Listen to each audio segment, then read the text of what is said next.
Bismillahirrahmanirrahim. Assalamualaikum warahmatullahi wabarakatuh. Kali ini kita akan masuk ke materi pertama, yaitu tentang sejarah dan perkembangan teknologi informasi dan komunikasi.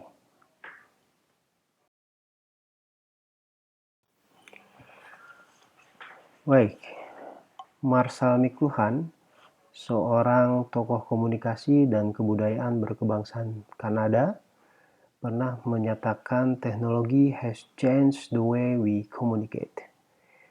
Lewat teori determinisme teknologinya atau Technological Determinism Theory di awal tahun 1960-an, McLuhan menegaskan bahwa pola kehidupan masyarakat manusia, khususnya aspek interaksi sosial di antara mereka, ditentukan oleh perkembangan dan jenis teknologi yang dikuasai masyarakat bersangkutan.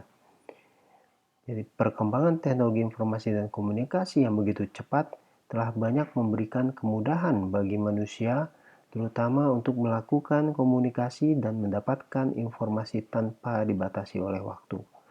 Saat ini, hampir semua aktivitas manusia selalu berhubungan dengan peralatan teknologi informasi dan komunikasi dimanapun berada. Di rumah misalnya, berbagai peralatan elektronik seperti TV, telepon, DVD player, home theater, atau PlayStation itu mendominasi cara manusia memperoleh dan memberikan informasi. Di kantor, berbagai peralatan seperti komputer, laptop, juga internet mendominasi cara kerja manusia modern di dalam menghasilkan sebuah informasi dan produk.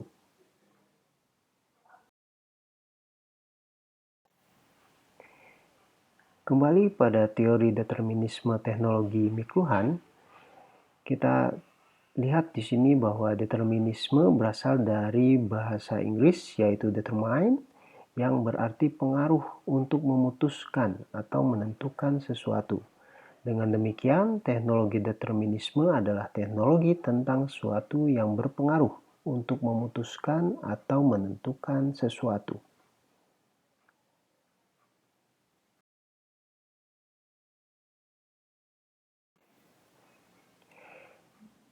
Teori ini berusaha untuk menjelaskan bagaimana teknologi, terutama media, menentukan bagaimana individu dalam masyarakat memikirkan sesuatu, merasakan sesuatu, dan melakukan tindakan tertentu.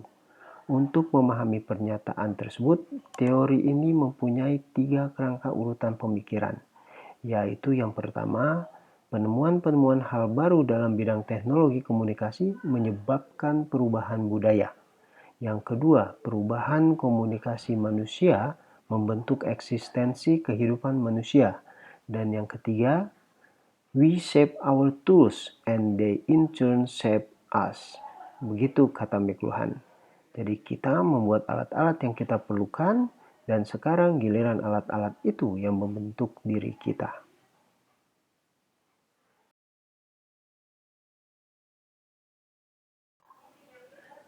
McLuhan menyatakan bahwa media merupakan inti dari peradaban manusia.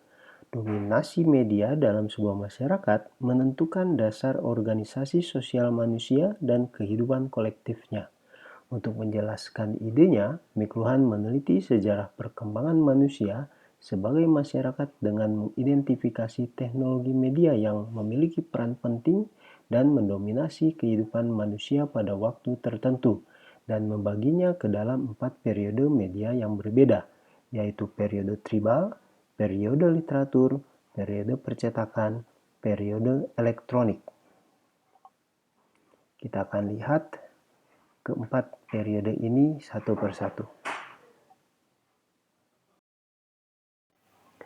Baik, kita bahas sekarang periode tribal. Di dalam periode ini, budaya ucap atau lisan atau praliterate mendominasi perilaku komunikasi manusia pada saat itu. Ucapan dari mulut ke mulut menjadi manusia-manusia yang menggunakannya sebagai sebuah komunitas yang kohesif. Indera pendengaran memegang peranan penting dalam komunikasi ini.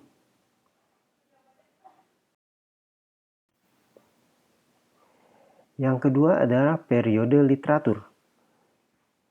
Penemuan alfabet fonetis digunakan oleh manusia sebagai simbol-simbol untuk berkomunikasi secara tertulis tanpa interaksi tatap muka. Melalui budaya baca, tulisan memudahkan manusia untuk mendapatkan informasi, serta penglihatan merupakan indera penting dalam proses komunikasi ini. Sifat komunikasi periode literatur adalah linier.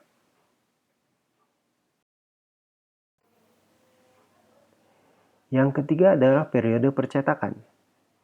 Penulisan teks secara massal walaupun masih bersifat linier, tapi tidak bisa dilakukan pada periode literatur.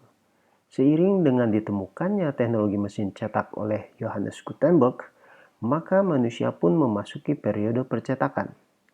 Buku-buku dan material cetak dapat digunakan oleh semua orang, sehingga produksi tulisan secara massal membentuk homogenitas dalam masyarakat karena terjadi pengiriman pesan yang sama kepada semua orang.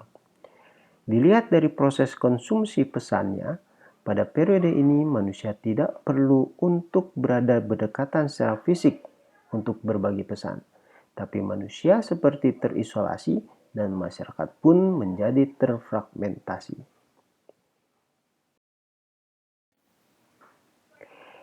Pada periode elektronik, ditemukannya teknologi komunikasi telegraf menjadi awal dari periode musnahnya fragmentasi masyarakat. Jauhnya jarak untuk berkomunikasi tidak dirasakan dalam periode ini, sehingga manusia dengan manusia lainnya menjadi terasa sangat dekat. Tayangan mengenai dunia luar di televisi menjadikan penonton televisi seolah-olah berada di belahan bumi yang lain dan menyaksikan secara langsung realitas yang terjadi di sana. Kecanggihan dalam proses komunikasi ini memerlukan pemanfaatan indrawi secara maksimal, sehingga budaya lisan, budaya baca, serta budaya melihat dan mendengar dapat terintegrasi dengan baik. Wilbur Schramm sebagai bapak komunikasi pernah mengatakan bahwa setiap perkembangan besar komunikasi manusia diawali dengan perkembangan besar dalam teknologi komunikasi. Sejarah kreativitas manusia adalah sejarah kegagalan dan keberhasilan, jejak kejatuhan dan penemuan. Keberhasilan dalam penemuan pada suatu bidang menunjukkan capaian dan daya kecerdasan manusia dalam lintasan peradaban serta kebudayaan yang dilaluinya. Terdapat dua aliran besar di dalam melihat kemampuan manusia berkomunikasi. Pertama, kreasionisme, yaitu aliran yang memandang manusia bisa berkomunikasi karena memang diciptakan Tuhan untuk berkomunikasi dengan sesama, sehingga manusia dilengkapi dengan kemampuan komunikatif. Kedua, evolusionisme, yaitu aliran yang memandang kemampuan berkomunikasi berkembang sejalan dengan perkembangan sosial budaya manusia dari waktu ke waktu. Nah, bagi aliran kreasionisme, kemampuan berkomunikasi adalah anugerah karena manusia diciptakan Tuhan sebagai makhluk istimewa. Manusia terlahir dengan kemampuan komunikatif. Dengan begitu, mereka menjadi makhluk sosial, manusia komunikatif. Sedangkan aliran evolusionisme memandang manusia diberi potensi berkomunikasi dan mengalami pertumbuhan serta perkembangan sejalan dengan perkembangan pada diri dan lingkungannya. Nah, di luar itu kita melihat kenyataan kemampuan manusia berkomunikasi satu dengan lain itu berkembang berkat dukungan dari teknologi komunikasi. Oleh sebab itu, Wilbur Schramm mengatakan tentang kalimat yang tadi Bapak sebutkan di awal.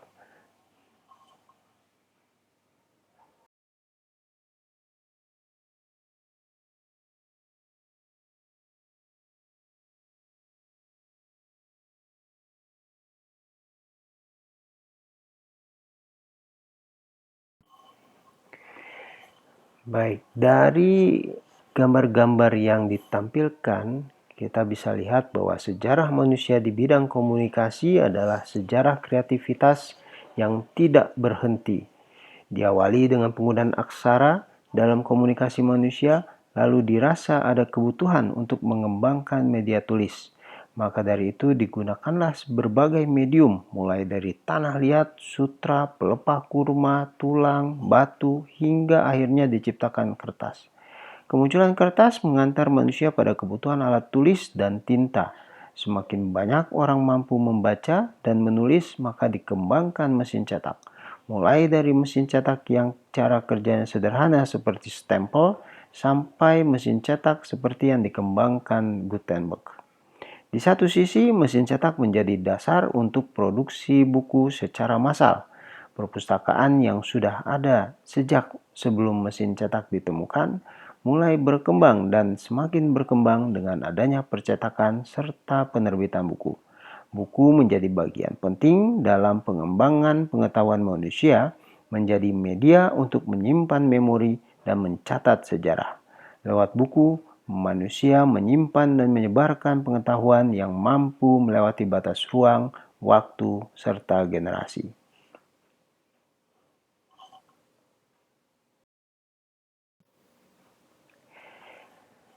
Baik, sangat mudah untuk mengatakan bahwa teknologi digital semakin memediasi hubungan kita dengan dunia, baik itu melalui telepon, televisi, komputer, atau internet. Multimedia sejak tahun 1990-an telah mengambil tempat di pasar komoditas konsumen. Salah satu gelombang media baru yang paling baru secara berturut-turut yang telah sampai kepada kita dengan banyak hiperbola. Multimedia belum layak untuk konsumen rumahan hingga saat ini karena komputer belum bisa memberikan paket integrasi dengan harga yang terjangkau pada waktu itu.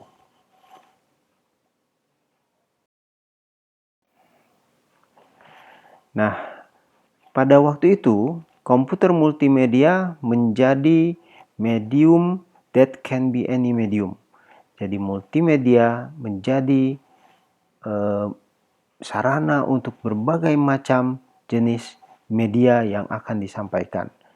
Tahun 75, komputer pribadi pertama dipasarkan dengan daya prosesor yang rendah, layar hanya teks hitam dan hijau, dan digunakan hanya untuk akuntansi dan inventaris. Kemudian di tahun 80-an, ada penambahan penyimpanan harddisk dan grafik sederhana untuk peramalan dan statistik. Sekitar tahun 85, bisa kita lihat bahwa di situ perkembangan komputer mampu menampilkan warna, grafik, suara, dan animasi yang lebih canggih untuk pengolah kata maupun untuk desktop publishing. Nah, sekitar tahun 95, kita lihat semua komputer mulai memiliki kemampuan untuk mengintegrasikan video, digital, suara, animasi, dan teks dalam satu paket perangkat keras dan perangkat lunak. Ada peningkatan penekanan pada kemampuan komunikasi dan berbagai informasi melalui jaringan, misalnya dengan internet. Multimedia menjadi mungkin dan terjangkau saat ini karena peningkatan penyimpanan dan kecepatan serta penurunan ukuran dan biaya dari bentuk komputer yang ada sebelumnya. Ini menghasilkan peningkatan kinerja dan peralatan komputer menjadi lebih banyak diproduksi. Untuk tujuan heuristik, seseorang bisa berargumen bahwa basis multimedia didasarkan pada dua ilmu yang berbeda, ilmu komunikasi dan ilmu komputer. Pengertian dan akar ilmu komunikasi sebagian besar berasal dari ilmu sosial dan humaniora yang disebut dengan soft science. Sedangkan sejarah ilmu komputer banyak ditemukan di hard science. Terkadang perbedaan ini diartikan sebagai perbedaan antara seni dan sains.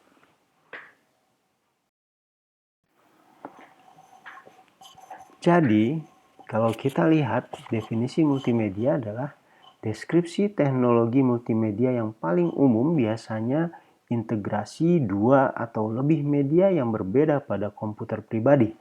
Nah, komponen media yang termasuk itu adalah teks, grafik, animasi, ucapan atau speech, musik, dan video.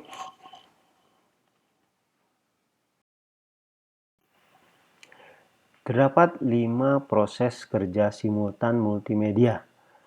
yaitu integrasi, merupakan penggabungan bentuk artistik dan teknologi menjadi bentuk ekspresi hybrid. Yang kedua, interaktivitas, yaitu kemampuan pengguna untuk secara langsung memanipulasi dan mempengaruhi pengalaman medianya. Yang ketiga adalah hypermedia.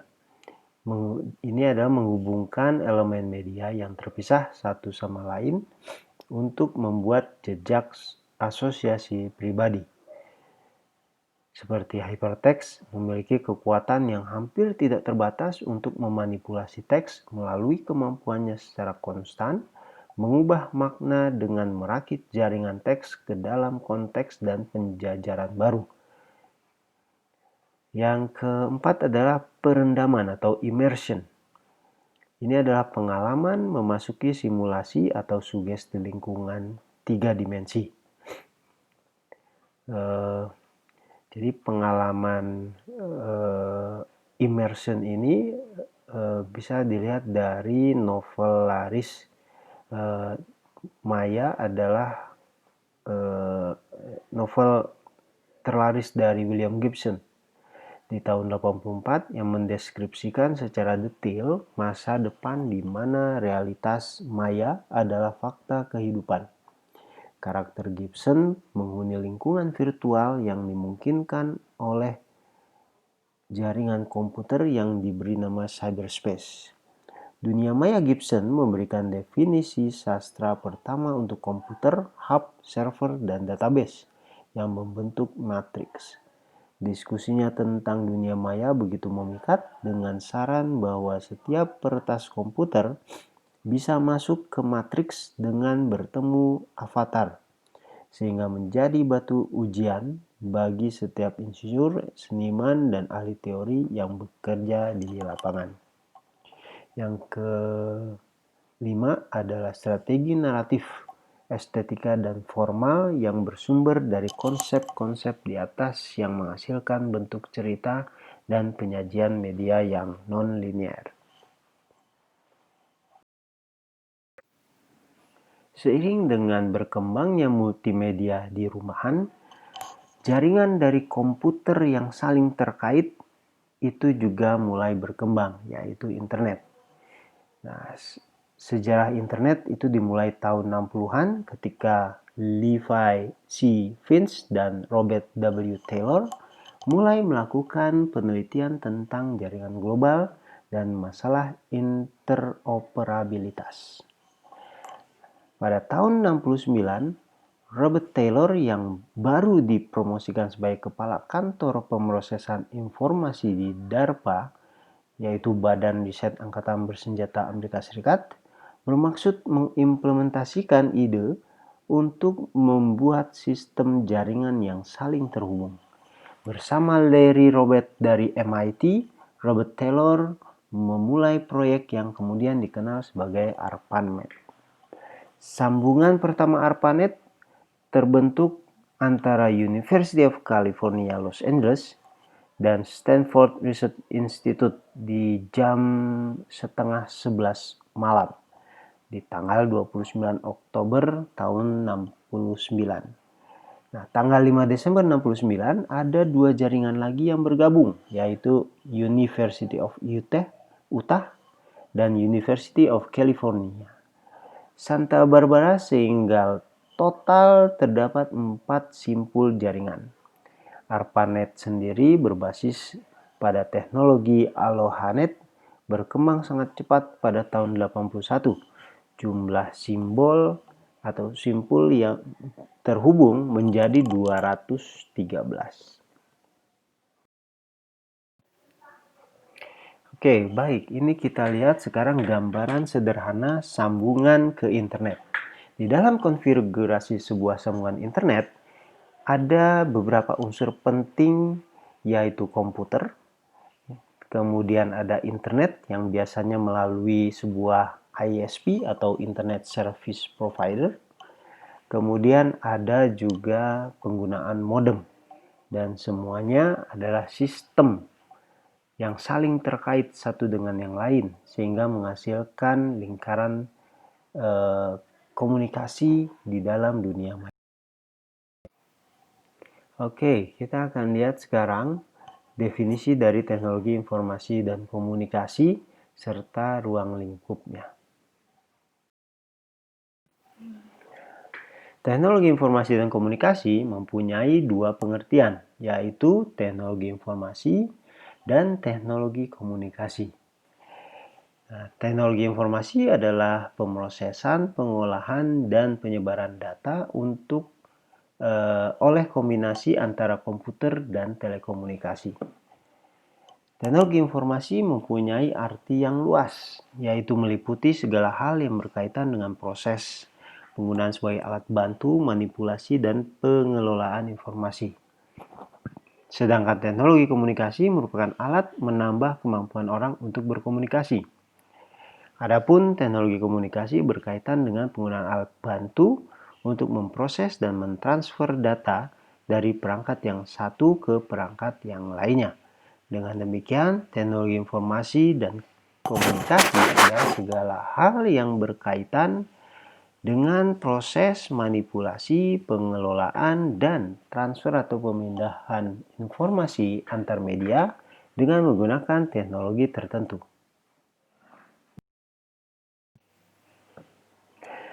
Alat yang termasuk dalam kategori teknologi informasi dan komunikasi adalah komputer, termasuk juga peralatan-peralatan yang berhubungan dengan komputer, misalnya pemindai sidik jari, CD-ROM, atau keyboard, mouse, speaker, dan seterusnya. Teknologi informasi dan komunikasi tidak harus secara spesifik berupa komputer yang terhubung dengan komputer lain melalui alat telekomunikasi, tapi juga bisa berupa gadget seperti ponsel ataupun peralatan elektronik lain yang berhubungan dengan penyajian informasi, semisal televisi. Nah, teknologi komunikasi adalah peralatan perangkat keras dalam sebuah struktur organisasi yang mengandung nilai-nilai sosial yang memungkinkan setiap individu mengumpulkan, memproses, dan saling tukar informasi dengan individu-individu lain.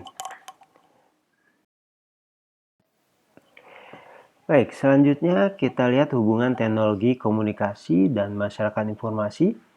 Kita lihat bahwa pengertian masyarakat informasi itu adalah mereka yang telah terkena terpaan atau eksposur media massa dan komunikasi digital. Masyarakat yang sadar informasi dan mendapat penerangan cukup atau istilah populernya. Nah, yang kedua adalah masyarakat yang menjadikan informasi sebagai komoditas yang sangat berharga ekonomis berhubungan dengan masyarakat lain dalam sistem komunikasi global dan mengakses informasi superhighway. Nah, ini dalam istilah komunikasi.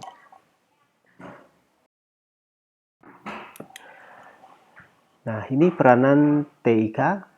TIK itu bisa dikatakan telah merasuki ke segala bidang dan lapisan masyarakat. Pada masa sekarang, telepon genggam atau ponsel dengan kemampuan mengambil informasi dari internet bisa menjadi barang yang biasa dipakai orang untuk berkomunikasi, yang menjadikan jarak bukan sebuah kendala. Orang menjadi terbiasa dengan surat elektronik atau email dan mulai menjauhi penggunaan surat konvensional yang menggunakan kertas.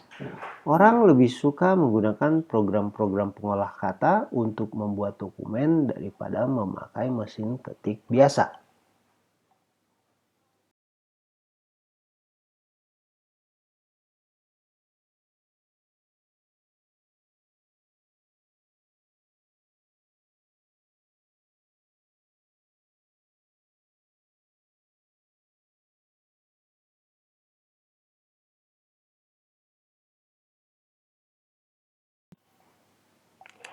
Nah, seperti yang telah disebutkan di awal tadi, di mana sejarah manusia di bidang komunikasi adalah sejarah kreativitas yang tidak berhenti, jadi diawali dengan penggunaan aksara. Di lain sisi, pengembangan wahana komunikasi lisan juga dilakukan. Telepon menjadi media komunikasi lisan antar manusia yang penting dalam sejarah komunikasi. Meski terpisah oleh jarak, telepon memungkinkan manusia berkomunikasi secara lisan. Begitu juga dengan komunikasi tertulis antara manusia mulai dilakukan dengan lebih cepat dibandingkan melalui surat yang memanfaatkan layanan pos. Revolusi yang penting ketika komunikasi tulis jarak jauh diawali dengan pengembangan telegraf.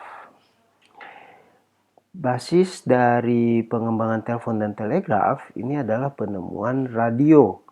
Penemuan yang sangat revolusioner ini melahirkan teknologi berikutnya. Mulai dari radio siaran, telepon bergerak atau mobile, lalu muncul satelit, teknologi wireless, hingga pengambilan jarak jauh atau remote control. Radio bermula dari kajian ilmuwan Skotlandia James Clerk Maxwell yang meramalkan keberadaan gelombang radio di tahun 1860-an.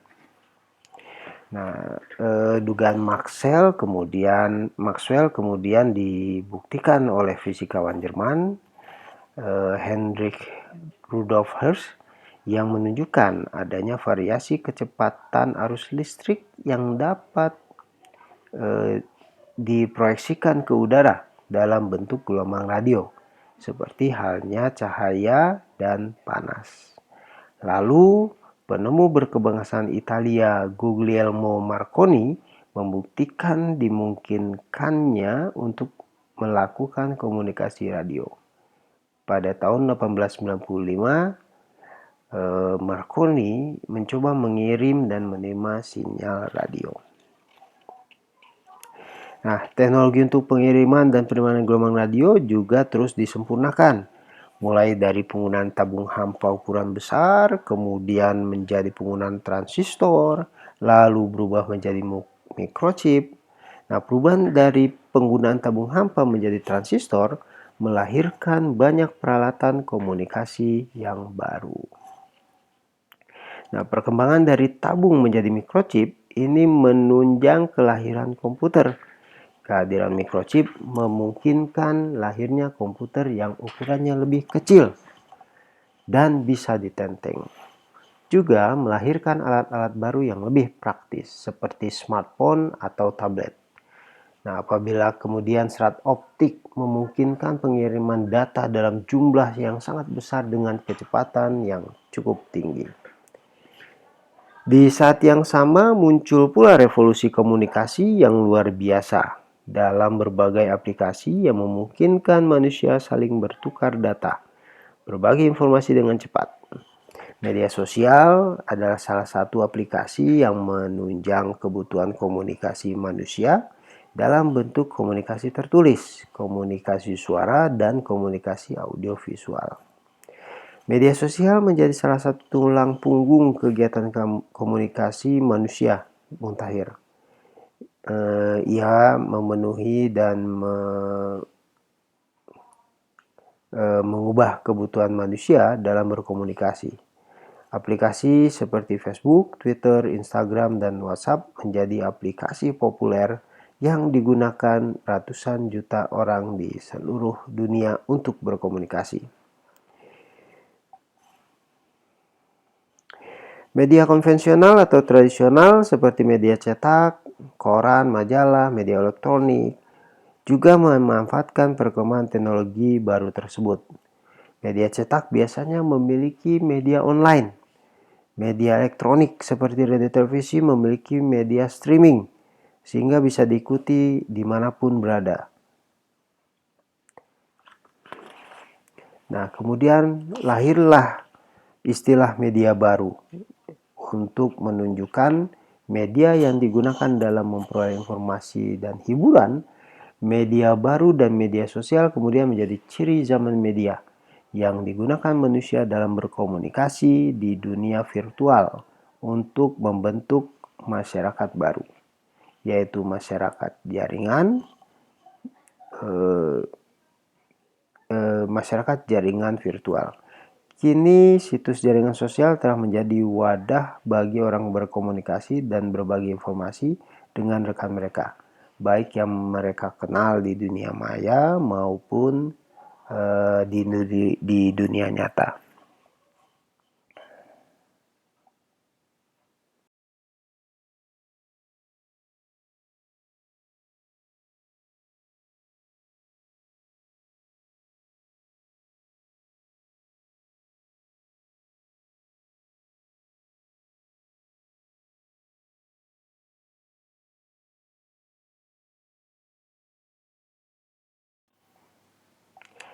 Nah, seperti yang telah disebutkan di awal tadi, di mana sejarah manusia di bidang komunikasi adalah sejarah kreativitas yang tidak berhenti, jadi diawali dengan penggunaan aksara. Di lain sisi, pengembangan wahana komunikasi lisan juga dilakukan. Telepon menjadi media komunikasi lisan antar manusia yang penting dalam sejarah komunikasi. Meski terpisah oleh jarak, telepon memungkinkan manusia berkomunikasi secara lisan. Begitu juga dengan komunikasi tertulis antara manusia mulai dilakukan dengan lebih cepat dibandingkan melalui surat yang memanfaatkan layanan pos.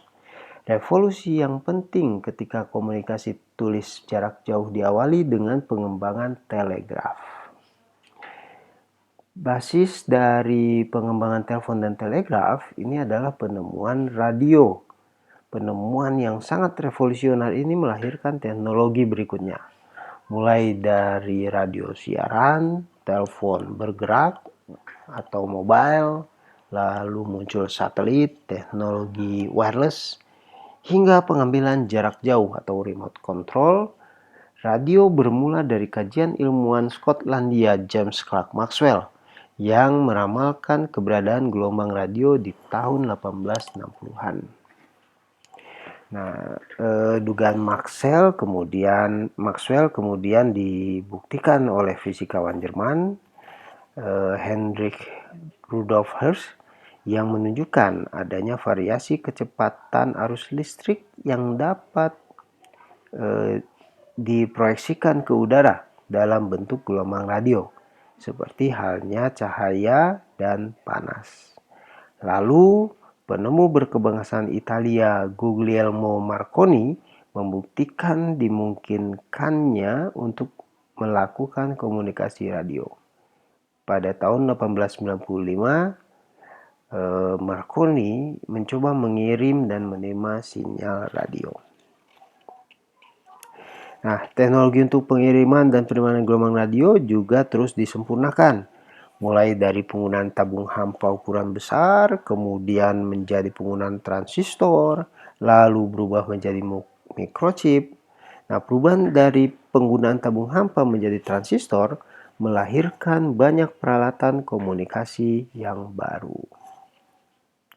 Nah, perkembangan dari tabung menjadi microchip ini menunjang kelahiran komputer. Kehadiran microchip memungkinkan lahirnya komputer yang ukurannya lebih kecil dan bisa ditenteng. Juga melahirkan alat-alat baru yang lebih praktis seperti smartphone atau tablet. Nah, apabila kemudian serat optik memungkinkan pengiriman data dalam jumlah yang sangat besar dengan kecepatan yang cukup tinggi.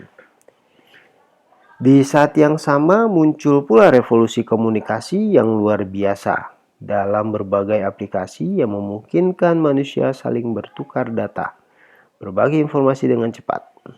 Media sosial adalah salah satu aplikasi yang menunjang kebutuhan komunikasi manusia dalam bentuk komunikasi tertulis, komunikasi suara, dan komunikasi audiovisual. Media sosial menjadi salah satu tulang punggung kegiatan komunikasi manusia, Muntahir. Ia memenuhi dan mengubah kebutuhan manusia dalam berkomunikasi. Aplikasi seperti Facebook, Twitter, Instagram, dan WhatsApp menjadi aplikasi populer yang digunakan ratusan juta orang di seluruh dunia untuk berkomunikasi. Media konvensional atau tradisional seperti media cetak, koran, majalah, media elektronik juga memanfaatkan perkembangan teknologi baru tersebut. Media cetak biasanya memiliki media online. Media elektronik seperti radio televisi memiliki media streaming, sehingga bisa diikuti dimanapun berada. Nah, kemudian lahirlah istilah media baru untuk menunjukkan media yang digunakan dalam memperoleh informasi dan hiburan. Media baru dan media sosial kemudian menjadi ciri zaman media yang digunakan manusia dalam berkomunikasi di dunia virtual untuk membentuk masyarakat baru, yaitu masyarakat jaringan, masyarakat jaringan virtual. Kini situs jaringan sosial telah menjadi wadah bagi orang berkomunikasi dan berbagi informasi dengan rekan mereka, baik yang mereka kenal di dunia maya maupun di dunia nyata.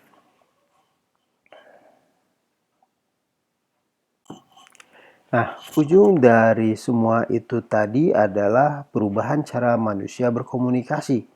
Teknologi digital menyajikan berbagai kemungkinan dan kemudahan berkomunikasi, sekaligus mengubah cara manusia melakukan sesuatu.